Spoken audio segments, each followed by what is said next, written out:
आइ हम भोलेनाथ के भोला भक्त के कथा सुनाबऽ जा रहल छी जे भगवान भोलेनाथ के अपन जूठन भोजन खाय पर मजबूर कऽ देलक।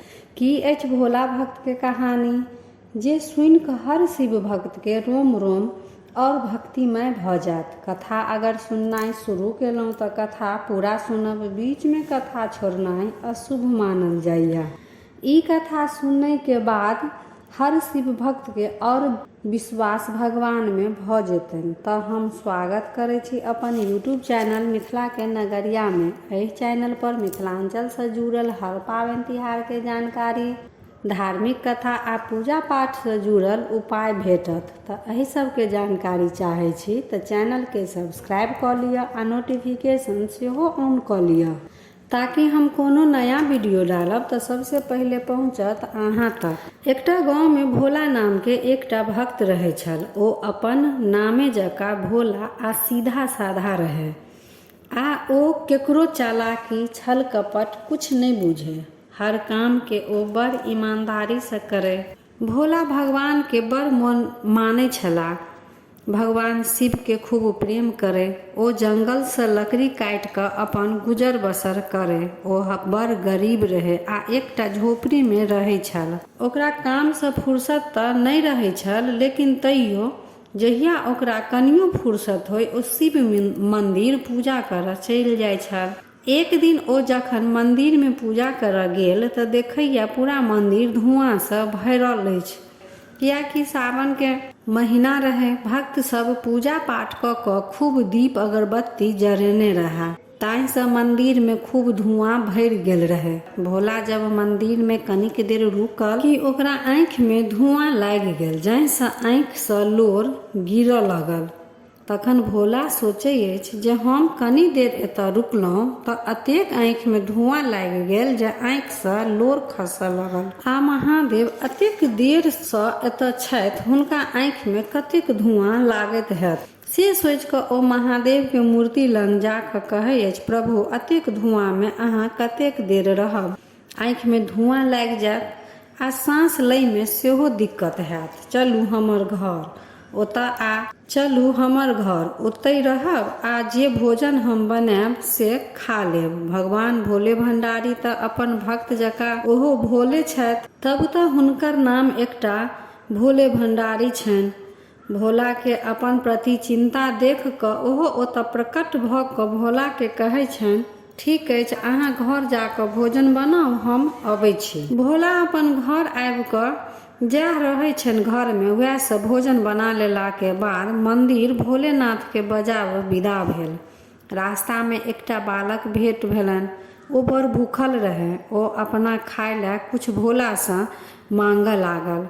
भोला अपना झोपड़ी में से बनल भोजन जे रहे ओही में से कुछ आनि कऽ दऽ देलक। फेर कुछ दूर गेल तऽ एकटा वृद्ध बुढ़िया माय से भेंट भेलनि।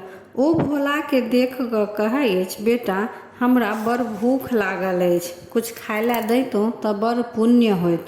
हमरा बेटा पुतोह घर से निकालि देलक। भोला के हुनकर दुख देखल नहीं गेलनि। ओ तुरंत झोपड़ी में से भोजन आनि कऽ दऽ देलक। बूढ़ी माता ओ भोजन कऽ कऽ खूब भोला के आशीर्वाद दऽ कऽ चलि जाइ अछि। भोला तऽ कनिये भोजन बनेने रहए, आब बूढ़ी माता आ ओहि बालक के दऽ कऽ बचल नहि। भोला सोचऽ लागल, भगवान तऽ हमर इंतजार करैत हेता आ भोजन तऽ समाप्त भऽ गेल, आब भोजन के व्यवस्था केना करल जाय।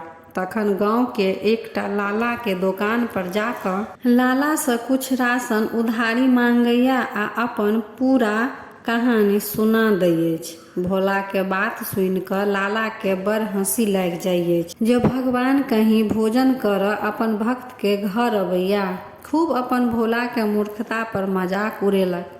भोला कुछ राशन आनि कऽ भोजन बनेलक आ बना कऽ मंदिर भोले भंडारी के बजाबै लए विदा भेल। कुछ दूर गेला पर एकटा वृद्ध व्यक्ति रास्ता पर बैठ कऽ कुहरि रहल छल।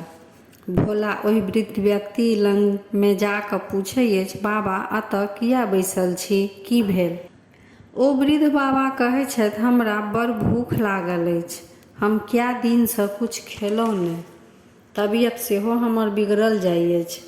हमरा आगा पीछा कियो नहि अछि। भोला के ओहि वृद्ध व्यक्ति के देख कऽ बड़ माया लागि जाइ छनि आ ओ कहै अछि, बाबा चिंता नहि करू, चलू हमर झोपड़ी में। ओतऽ लऽ जाकऽ खूब सेवा कऽ कऽ भोजन करा कऽ लेटा दै छनि आ कहै अछि, आब अहाँ एतऽ आराम करू, हम मंदिर से अबै छी। भोला मंदिर पहुँच कऽ कहै अछि, भगवान आब चलू, भोजन तैयार अछि। भगवान कहै छनि, भोला हम तऽ 3 बेर अहाँके बनायल भोजन कऽ लेलहुँ, आब हमर पेट भरि गेल अछि। भोला कहै अछि, 3 बेर? हम तऽ अखने अहाँके बजाबऽ एलहुँ तऽ अहाँ 3 बेर भोजन केना कऽ लेलहुँ? भगवान कहै छथिन, एकटा बालक, बूढ़ी माता आ वृद्ध बाबा के रूप में तऽ हम ही छलहुँ। भोला के ई बात सब समझ में नहीं अबै छनि। ओ कहै छथिन, हम कुछ नहीं बुझै छी, पहिले अहाँ भोजन करऽ, हमरा एतऽ चलू। भगवान मजबूर भऽ कऽ जाइ छथिन आ भोला के घर भगवान मजबूर भऽ जाइ छथिन आ भोला के घर आबऽ पड़ै छनि। भोला आ भगवान जखन घर आबै छथि तऽ ओ वृद्ध बाबा ओतऽ नहि रहै छथि। तऽ भोला सोचै अछि जे आब तबियत ठीक बुझाइत हेतनि तऽ ओ अपन घर चलि गेल हेता। आब भोला भगवान भोले भंडारी के आसन दै छनि आ कहै छनि जे अहाँ लए तऽ हम 56 प्रकार के भोजन तऽ नहीं बना सकलहुँ, लेकिन जे अछि बड़ श्रद्धा से बनेलहुँ, ग्रहण करू। भोले भंडारी तऽ सबटा बुझै छलखिन जे आब हमर भक्त भोला लए भोजन तऽ अछि नहि, कियाकि ओ भोजन तऽ वृद्ध बाबा के करा देलक। महादेव कहै छथिन, भोला अहूँ खा लिअ। भोला कहै छथिन, भगवान पहिले अहाँ खा लिअ तब हम खाएब। भगवान भोले भंडारी कहै छथिन, नहीं अहाँ आओ हमरे संगे भोजन कऽ लिअ। भगवान भोले भंडारी के बात सुनि कऽ संगे भोजन करऽ बैस जाइ अछि, कियाकि भूख तऽ भोलो के खूब लागल रहै अछि। भोले भंडारी कहै छथिन, भोला पहिल निवाला अहाँ खाओ। भोला पहिले निवाला खा कऽ पेट भरि जाइ अछि। भोला के पहिले निवाला खा कऽ पेट भरि जाइ अछि। दोसर निवाला महादेव अपने खाइ छथिन। महादेव के निवाला खाइते भोला के पूरा घर धन्य धान्य सँ भरि जाइ अछि। भोला के पूरा जीवन बदलि जाइ अछि। भगवान ओतऽ सँ अंतर्ध्यान भऽ जाइ छथिन। भोला सुखमय जीवन व्यतीत करऽ लगैया। भोला के आब देख कऽ लाला के मन में लालच जागि जाइ अछि जे भगवान जब गरीब भोला के एतऽ भोजन करऽ एला तऽ हमरा लग किया नहीं एता। ओ मंदिर में जाकऽ भगवान के न्योता दऽ अबै छथि जे महादेव हमरा एतऽ भोजन करऽ आउ।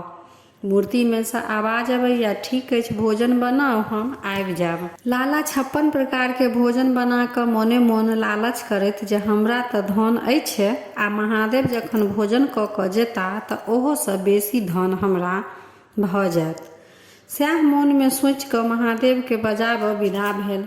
रास्ता में एकटा बालक, बुढ़िया मैया आ वृद्ध बाबा फेर लाला के भेंट भेलनि आ लाला से भोजन मांगलथि। तै पर लाला कहै अछि, अखन हम भगवान के अपन घर बजेने छी, हम हुनका ला 56 प्रकार के भोजन के व्यवस्था केलहुँ, ओ भोजन अहाँ सबके दऽ दिअ। से कहि कऽ सबसे पीछा छोड़ा कऽ मंदिर पहुँच जाइ अछि आ महादेव के कहै छनि, प्रभु भोजन के व्यवस्था भऽ गेल, चलू भोजन ग्रहण कऽ लिअ। ओहि मूर्ति में से आवाज अबैया, हम तऽ 3 बेर अहाँ सँ भोजन मंगलहुँ, से तऽ अहाँ देलहुँ नहि आ आब अहाँ हमरा भोजन करै ला बजाबऽ एलहुँ। रास्ता में जे बालक, बूढ़ी माता आ वृद्ध बाबा के रूप में हम ही छलहुँ। हम अहाँ एतऽ सँ 1 बेर नहीं 3-3 बेर भोजन ला घुमि एलहुँ। आब हम भोजन करऽ नहीं जा सकै छी। हम 56 प्रकार के भोग सँ प्रसन्न नहीं होइ छी। हम भाव के भूखल छी, जतऽ बगैर लालच के, बगैर स्वार्थ के हमर पूजा कैल जाइ अछि, ओहि जगह हम निवास करै छी। लाला दुखी मोन सँ लौट अबैया तऽ भोले भंडारी अपन कृपा वैह भक्त पर बरसबै छथिन जिनका मन में कोनो लालच, छल कपट नहीं रहै अछि। भोले भंडारी के पूजा में बहुत सामग्री के जरूरी नहीं अछि। अगर मन में महादेव पर विश्वास अछि, हुनका प्रति मन में श्रद्धा अछि तऽ 1 लोटा जल सँ ओ प्रसन्न भऽ जाइ छथि। तऽ एकटा भोला भक्त आ भगवान भोले भंडारी के कथा केहन लागल? नीक लागल तऽ कमेंट में हर हर महादेव लिखब। आ लाइक शेयर सब्सक्राइब सेहो कऽ लेब। हर हर महादेव।